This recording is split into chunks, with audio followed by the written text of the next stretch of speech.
So then, hence the choice of football. Hence the choice of football. As we know, Africans, we love football. Kenyans love football. And so it's something that really resonates with us. And that really has been an effective way to be able to look at cultural and social attitudes towards women. Okay, so how is it you get the girls enrolled? How do you identify who you want to be part of the program, and how is it they get to be part of? So in terms of participation, it's a self-selecting group. What we do is that girls have to register every year, and what we do is we'll go out into the community and say it's the registration period, it's open to everyone. So what we do is we ask the girls to register, to fill in the form. They also have to pay 5 shillings.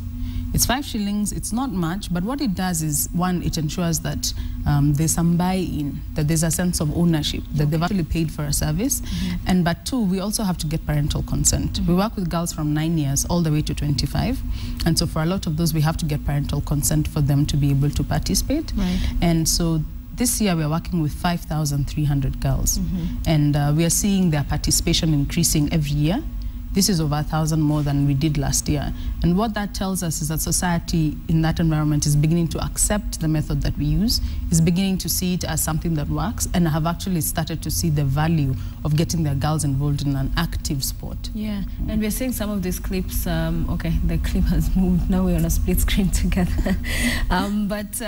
Yes, we're seeing some of the pictures on that clip of the girls playing. So how does it work in terms of the structure? How often is it that you meet, you know, then how much time is allocated to this football playing, and then to these crucial lessons that you're putting out? So what we do is we register them in fields, and they are spread out all over the areas that we work. We're in Vitengeni, we're in Bamba, we're in Kaloleni, we are also in Kwale County. In Kwale we have one team. And so in each of those areas, they will register in fields. And these fields are usually like located in places where they can easily access, and the teams will actually decide which is the best day for them. Some teams play Saturdays, others play after school, but these teams are also segregated into age, so that age groups are playing appropriately. So we have under 10 teams, we have under 16, and open age. And what that does is it ensures that teams, like-aged children, are playing together. And so they participate, and as they participate throughout the year, we keep track of the teams that have competing, and then we have the league that continues. So it starts in March and it continues all the way to November. And all this is a build-up to the divisional finals and then to the Champions League. And the Champions League finals are actually this coming weekend. So we're really excited and looking forward to that. And what that does is it gives them something to aspire to. It gives them a lot to act to. And what we build in is that after the team has played, we'll have peer education sessions, and they'll be able to sit down, have a discussion about matters that are important to them. Sometimes we'll have general topics like responsibility, working hard in school, you know, those types of things.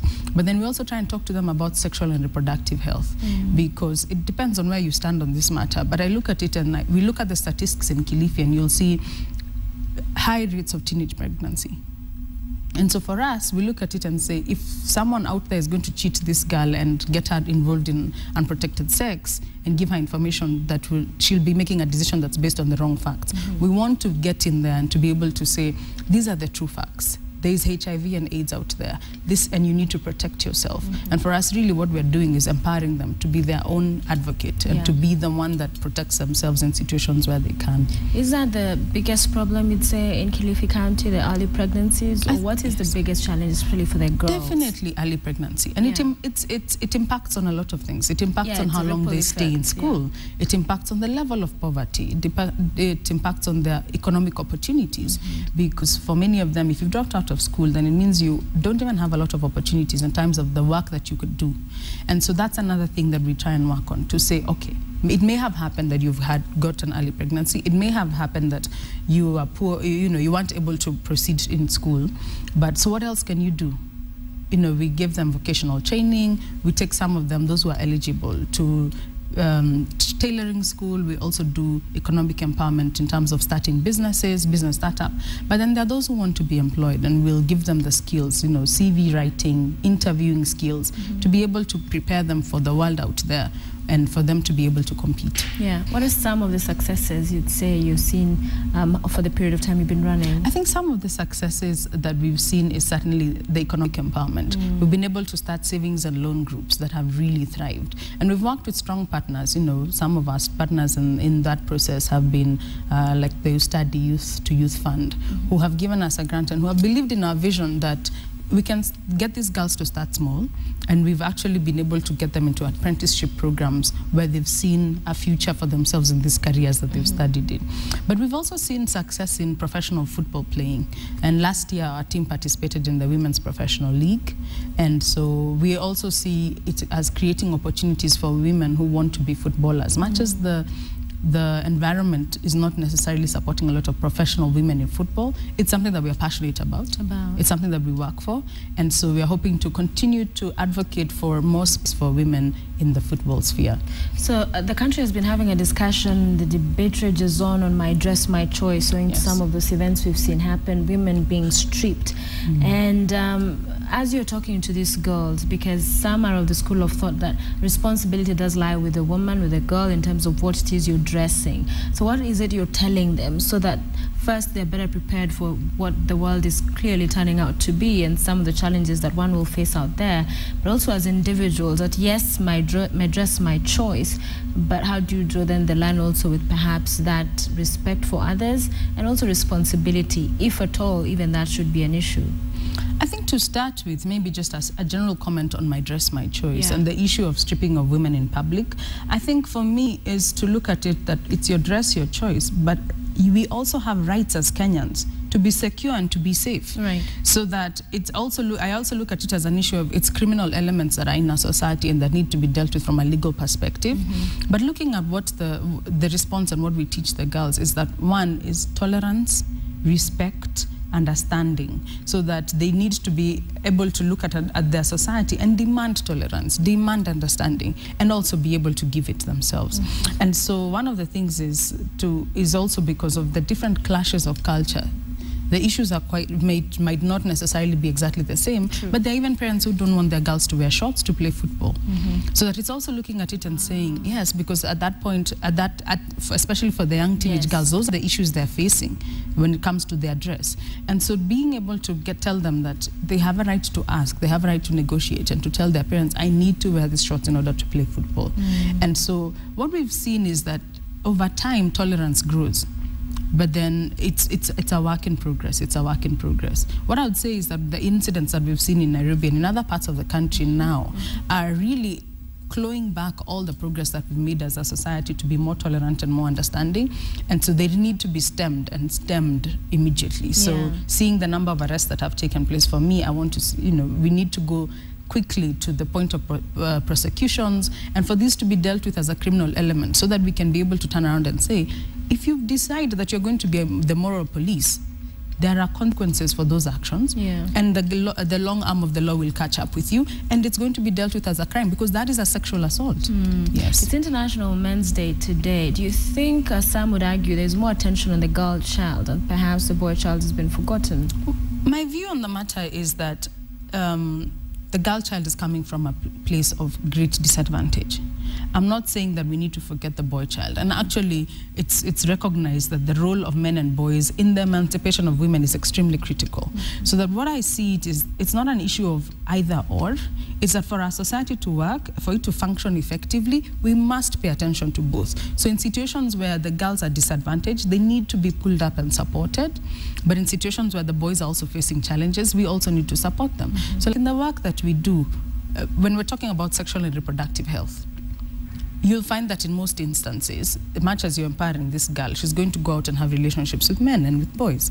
So you need to be able to get her to get the same boys to have an equal understanding. Issues like negotiation, issues like discussion of commencement of sexual activity, all those are issues that they must come to an agreement on. So to the extent that we can, we work with especially the coaches of boys teams, and we give them the same information that we are giving to our girls, so that it can trickle down. And so much as we're not able to have a full boys program. That's not with the capacity that we have. We are cognizant of the importance of working with men and boys.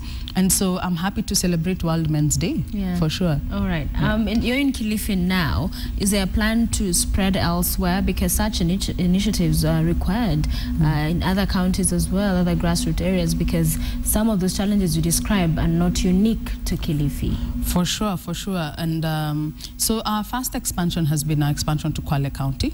And we are learning a lot from that. We're learning about the challenges of a different environment, working in a setting where the challenges are different from what we're used to in Kilifi. And for us, it's looking at what is the best way to expand. Is it opening a branch of moving the goalposts in every county?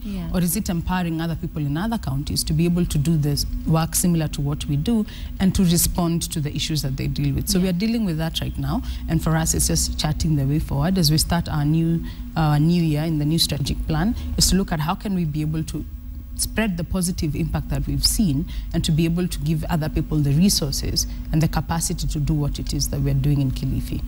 Are you also having sort of programs like mentorship where you bring to these girls, perhaps women and men in different fields who've been successful, so they have something to aspire to despite where they are, especially those who've come from perhaps even similar backgrounds or have faced challenges that they would be that will resonate very well with them? Are you doing that? Because that seems also to be a very good way of opening one's mind to a realization that, you know what, it can work for me as well. Oh yes, we certainly try, and it's recognized that you need to be able to visualize it in order to dream for it and to work for it. And so it's a really good practice. And what we've done is we work with, especially girls who are in the economic empowerment program, we take them through a goal setting process where the girl has to sit and think about, what do I want to do with my life? And for that session, we try and bring for them, role models, people in society that they've seen that may have admired or seen from afar, who we then bring in and who are able to speak to them and tell them, this is how I did what I've done, or I also came from this environment and this is how far I've gone. And so what that helps is, even as that girl is sitting to try and determine, okay, what is the path that I want to chart for my future, she has something to visualize, she has something in mind. So yes, and I think that would be one of my requests and my pleas to people in society, women in society who have done well, is to give up their time to reach out to organizations such as ourselves, or to be responsive when we reach out to them. So that to take their time to come down to places like Kilifi, where girls in our environment may not have access to television. They don't get to see these women on TV. They don't have access to radio. If this woman takes her time and comes down to Kilifi and has a talk with these girls, it's going to have an immense impact on the level of determination that the girl will have in terms of pursuing her dream. And as we bring this to a close, it's holiday time, and I see it as a make or break in terms of you have all this time, all these kids are at home, so even your girls are at home, and they could get into all manner of things. What is it, not only for them will you be doing, but also do you advocate and advise for parents with their teenagers at home at this particular time, so that at the end of this, going back to school next year, you're not looking back and thinking, Lord, I wish that holiday never happened? I know, and parents sometimes dread when the holidays come around. Yes, they do. And so for us, we look at it as, one, a chance to be able to have an impact at that time when the children have closed school. And so one of the things that we are looking forward to in the coming few days is that we'll be hosting an International Peace Festival. This festival is East Africa wide, so we're bringing teams from all over East Africa. So we'll be having teams from Kenya, teams from other parts of Kenya. We'll be having teams from Uganda, Tanzania, Burundi, Rwanda, and all these teams are going to be congregating in Kilifi. And it's a big festival that's focused on peace. And what we're trying to do is to get them to, one, sit and talk about issues of peace. You know how insecurity is a big challenge for us in Kilifi and in Kenya generally, and also in the region. So we're partnering with Street Football World, and we are working on hosting over 300 young people in Kilifi County, and so we are looking forward to a great event. Okay. Yes. Thank you for joining us, and very well, George, you're doing a very good job with moving the goalposts, Kilifi, and wish you the best going forward. Rachel Mudoga, who's Executive Director for moving the goalposts, with us this morning. Salimia wasichana.